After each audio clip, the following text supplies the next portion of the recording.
त्याचाच मास आहे का? आणि स्वतःला नेता म्हणून तुम्ही मुंबईत मिळता, स्वतःच्या जातीचा आमदार खासदार मंत्री म्हणून मिळता. इतकी नीच आणि नालायक अवलाद तुमची उभ्या महाराष्ट्राला बघितली. त्या दोन्ही नेत्यांना माझं म्हणणं आहे, या लेकरांना तुमचं काय केलं की त्याच्या बापाच्या तुम्ही चिंधड्या केल्या? काय केलं त्या माझ्या मुंड्यानं? कुणाची प्रॉपर्टी लुटली नाही, कोणावरती दरोडा घातला नाही. रात्रंदिवस कामाला कष्ट करून आपले लेकरं मोठे करत होता.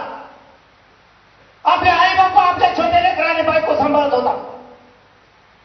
त्याचा सुद्धा हराम खोरावर तुम्ही मुर्दा पाडलाय. बदला होणार, बदला होणार आहे. तुम्ही आनंद साजरा करता. तुम्हाला वंजाऱ्याच्या मराठ्यांच्या मतं पाहिजे,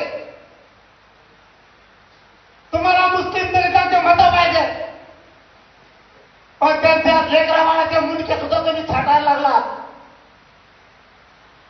तुम्ही सुद्धा पुढच्या काळात सोपं समजू नका.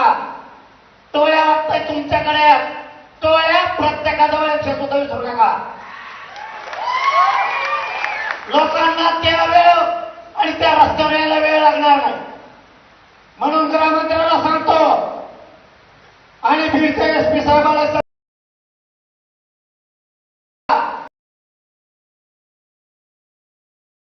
लोकांनी जर कायदा हातात घेतला तर तुम्हाला सुद्धा रस्त्यानं पळता येणार नाही, लक्षात ठेवा. आम्ही माग हातात नसतो आणि परळी आणि त्या परळीचे लाभार्थी आम्ही नीट करणार म्हणजे करणार.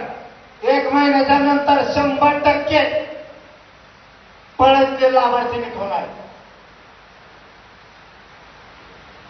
तुमच्या पाठीवर थाप टाकली पाहिजे. नेते म्हणून लोक तुमच्या जवळ आली पाहिजे. मारता तुम्ही, लोकांना गुंतवता